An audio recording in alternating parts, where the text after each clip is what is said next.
माझं नाव सतीश शामराव शेळके, मी पासदगावच्या नवीन वस्तीतील रहिवासी आहे। मला एक 8 दिवस झाला आमच्या नवीन वस्तीला पाणी पुरवठा होत नाही आहे। काही कारण विचारल्यानंतर कोणतरी मोटर फोडली, काहीतरी झालं, पाईपलाईन फोडली, जाळलं अशी वारंवार उत्तर देत आहेत। मी ग्रामसेवक साहेबांना, सरपंचाला, उपसरपंचांना यांना प्रत्येक वेळेस फोन लावून विनंती केली। आज येईल, उद्या येईल म्हणतात। आज जवळपास 8 दिवसापासून मला पाणी नाही आहे, पिण्यासाठी पाणी नाही, कुठल्याच गोष्टीला आज पाण्याची नाही आणि विकत घेऊन पाणी घेण्याची आमची कोणत्याही गरिबाची परिस्थिती नाही आहे। यांचं सगळं मनमानी कारभार चालू आहे आणि याच्यानंतर हे तरी आता ग्रामपंचायतीने आज लावून ठेवलेली आहे, तरी आज आम्ही इथं निवेदन चिटकून जात आहोत। अजून 1-2 दिवसात जर अजून पाणी नाही मिळालं तर हाच निवेदन आम्ही जिल्हा परिषद, पंचायत समिती, पाणी पुरवठा अधिकारी देशमुख साहेब या सगळ्यांना आम्ही हे निवेदन देणार आहोत आणि जर झालं याच्यानंतर उपोषणाला बसायची आमची तयारी आहे।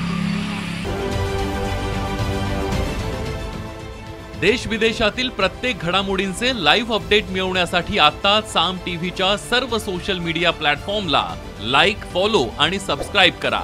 तसंच सर्व नोटिफिकेशनसाठी बेल आयकॉन प्रेस करायला विसरू नका।